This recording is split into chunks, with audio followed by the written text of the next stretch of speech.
Sebelum lanjut nonton video ini, jika kalian suka dengan channel Pegawai Jalanan, silahkan kalian support kami dengan cara subscribe dan klik tanda loncengnya. Silahkan gunakan headset Anda untuk mendapatkan kualitas suara yang jernih. Selamat menonton.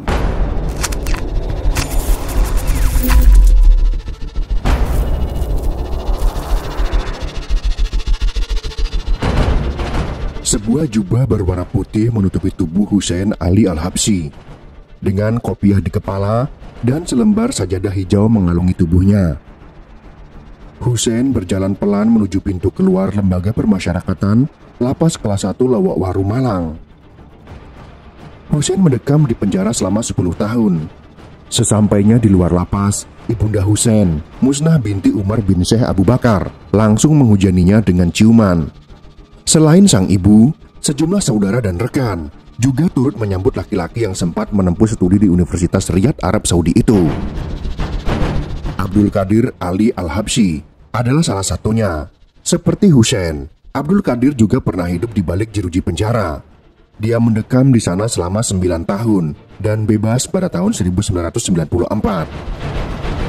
Hussein dan Abdul Qadir adalah saudara kandung. Ayah mereka bernama Ali bin Alwi Al-Habsyi. Menurut artikel yang diterbitkan oleh Tirto.id tertanggal 21 Januari tahun 2018, nama Al-Habsyi menandakan mereka adalah Habib. Selain segaris keturunan, Hussein dan Abdul Qadir juga sama-sama dijebloskan ke penjara karena dituduh terlibat dalam pengeboman Candi Borobudur. 9 bom meledak. Ledakan pertama terdengar pada pukul 01.30 menit. Sedangkan ledakan ke-9 terdengar pada pukul 3.30 menit. 9 stupa dan 2 patung Buddha rusak. Tak terlampau besar, patungnya hancur karena peledak diletakkan di punggung patung. Kemudian atap stupa runtuh dan itu yang merusakkan patung, ujar Pangdam 7 Diponegoro, Mayor Jenderal Sugiyarto. Seperti dilansir Kompas yang terbit pada tanggal 22 Januari tahun 1985.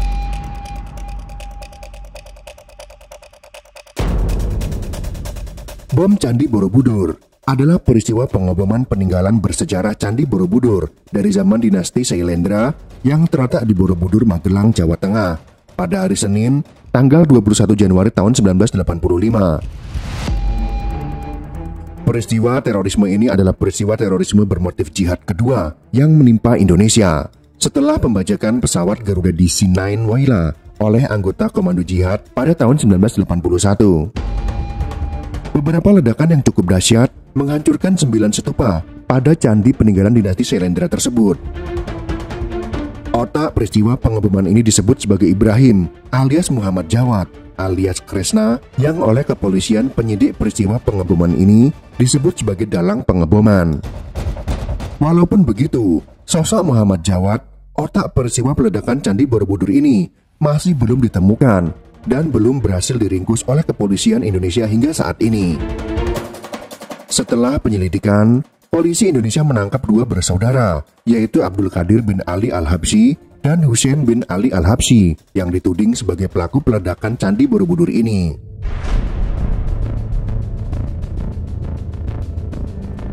Dalam persidangan kasus tersebut, jaksa menuduh bahwa tindakan pengeboman terhadap Candi Borobudur merupakan aksi balas dendam Abdul Qadir dan kawan-kawan terhadap peristiwa Tanjung Priuk yang terjadi pada tahun 1984 yang menewaskan puluhan nyawa pemeluk agama Islam. Abdul Qadir membenarkan motivasi peledakan itu sebagai ungkapan ketidakpuasannya atas peristiwa berdarah tersebut. Namun keterangan itu kemudian diragukan karena sosok Muhammad Jawad atau Ibrahim yang disebut Hussein sebagai dalangnya kemudian tidak pernah ditemukan oleh kepolisian. Abdul Qadir diinterogasi. Hussein diduga terlibat karena Abdul Qadir plus 3 temannya itu adalah anggota majelis taklim yang dikelolanya. Mereka pun menangkap Hussein pada tanggal 10 November tahun 1988 di Garut, Jawa Barat. Situasi yang pelik dan tidak menguntungkan menyertai Hussein dan Abdul Qadir. Majalah Tempo terbitan 12 April 1999 dan majalah Kompas terbitan 25 Maret tahun 1999 melaporkan jaksa penuntut menyatakan Hussein dan kawan-kawan mengebom Borobudur dengan maksud melancarkan balas dendam atas tragedi Tanjung Priuk. Tragedi Tanjung Priuk merujuk pada peristiwa yang terjadi pada tanggal 19 September tahun 1984 kala aparat dan massa Islam bentrok di Tanjung Priuk, Jakarta Utara. Menurut Lembaga Solidaritas untuk Peristiwa Tanjung Priuk atau Sontak, sebanyak 400 orang tewas dalam peristiwa itu. Menurut pengakuannya, Abdul Qadir mengaku dia tidak mengetahui rencana pengeboman tersebut.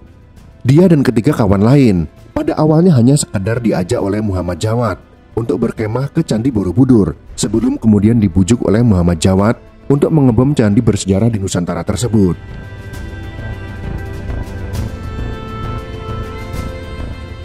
Sebagai pelaku di lapangan, Abdul Qadir bukanlah seorang profesional karena dia mengaku bahwa dia tidak mengetahui seluk-beluk teknikal sebuah bom dan hanya mengiyakan bujukan Ibrahim rekannya. Setelah menyetujui bujukan Ibrahim, mereka kemudian diberikan sejumlah bom waktu rakitan yang telah dirakit secara sempurna. Menurut pengakuannya, Ibrahim adalah orang yang merakit bom-bom tersebut. Bahan bom tersebut terbuat dari trinitrotoluena atau TNT, tipe batangan PE808, tipe produksi Dahana. Tiap bom rakitan terdiri dari 2 batang dinamit yang dipilin dengan selotip. Abdul Qadir dan pelaku yang lain kemudian hanya tinggal memasangnya di dalam setupa dan menekan tombol berupa tombol arloji untuk mengaktifkan bom waktu tersebut.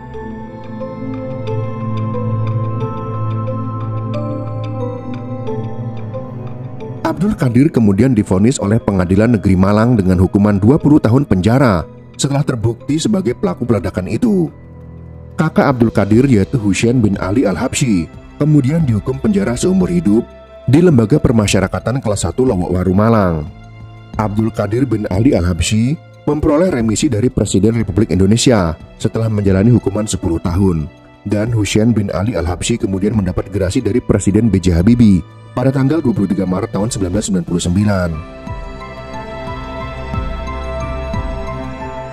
Husain sampai sekarang menolak tuduhan atas keterlibatannya dalam peledakan Borobudur dan menuding Muhammad Jawad sebagai dalang peristiwa tersebut.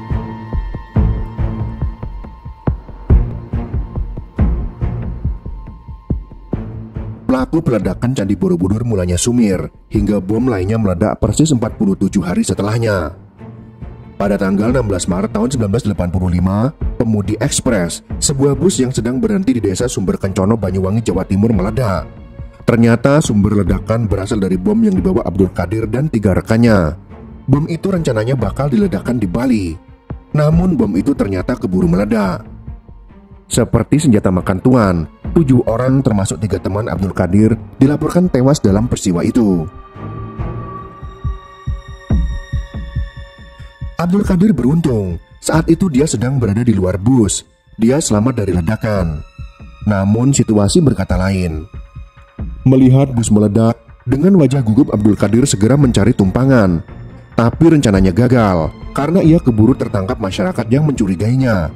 Ia lalu dibawa ke petugas keamanan. Tulis majalah Gatra, terbitan tanggal 25 Agustus tahun 1997, menceritakan kembali proses penangkapan Abdul Qadir. Terungkap pula dari pengakuan Abdul Qadir setelah penangkapannya, meledaknya bus tersebut adalah karena bom yang mereka bawa meledak secara tidak sengaja, karena terpicu oleh panasnya mesin kendaraan tersebut. Menurut pengakuannya, mereka tidak paham bahwa bom yang telah dimasukkan ke dalam lonjoran berbahan paralon berdiameter sekitar 30 cm dan dimasukkan dalam tas itu bisa meledak bila kepanasan. Bom tersebut mereka letakkan di atas mesin. Karena panas dan pemuaian, meledaklah bom tersebut. Peristiwa pengeboman Candi Borobudur ini diduga pula berkaitan dengan peledakan Gereja Sasana Budaya Katolik Magelang beberapa waktu setelahnya. Sementara itu, majalah Gatra terbitan 3 April tahun 1999 melaporkan Pengadilan Negeri Malang menjatuhkan hukuman seumur hidup kepada Husain dengan dakwaan subversi pada sidang tanggal 31 Januari tahun 1991. Setelah Orde Baru tumbang, Presiden Habibie memberikan gerasi untuknya sehingga bisa bebas pada tahun 1999.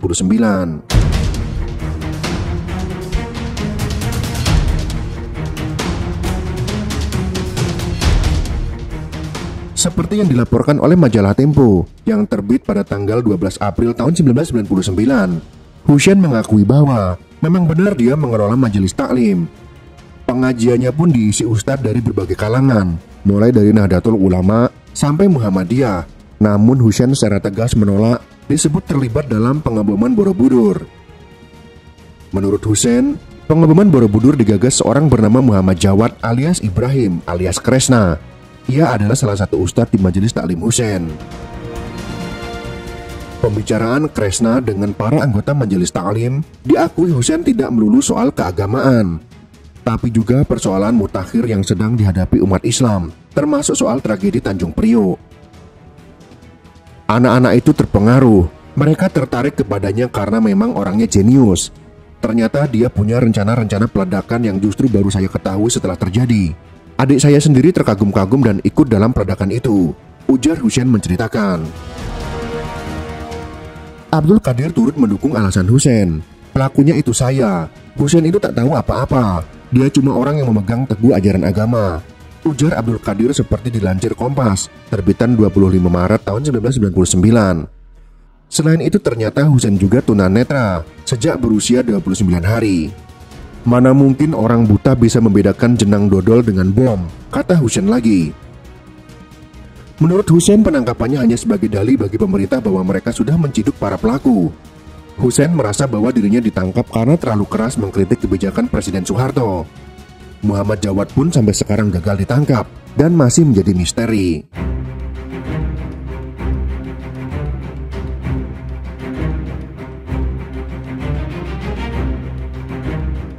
Presiden Soeharto menanggapi ledakan di Borobudur itu dengan mengatakan bahwa para pengebom adalah orang yang tidak memiliki kebanggaan nasional, karena Borobudur merupakan monumen bangsa yang bahkan telah menjadi warisan budaya dunia.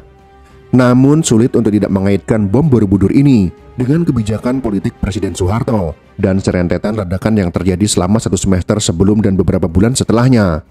Hal itu disebutkan dalam Beni Murdani yang belum terungkap, cetakan tahun 2015 yang disusun oleh Tempo.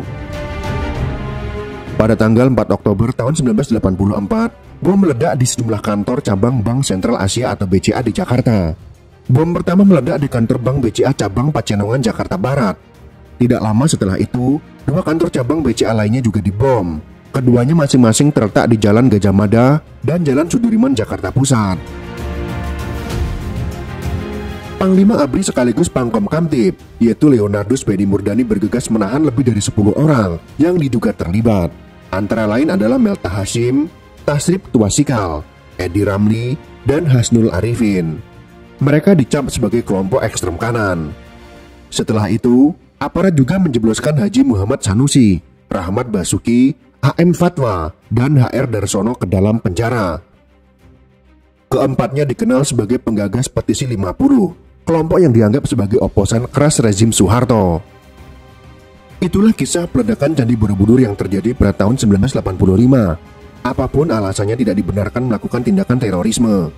Apa salah candi yang hanya diam tidak berbuat apa-apa? Apa juga salah patung Buddha yang hanya diam saja, tapi menjadi pelampiasan kemarahan jika boleh dikatakan marah karena peristiwa Tanjung Priok? Semoga catatan hitam ini bisa menjadi pelajaran untuk kita semua, agar tidak terjadi lagi aktivitas terorisme dalam bentuk apapun di Indonesia. Jika kalian suka dengan video ini, silahkan berikan jempol ke atas. Dan jika kalian menganggap video ini bermanfaat, maka bagikanlah untuk teman-teman Anda yang lain. Terima kasih sudah menonton.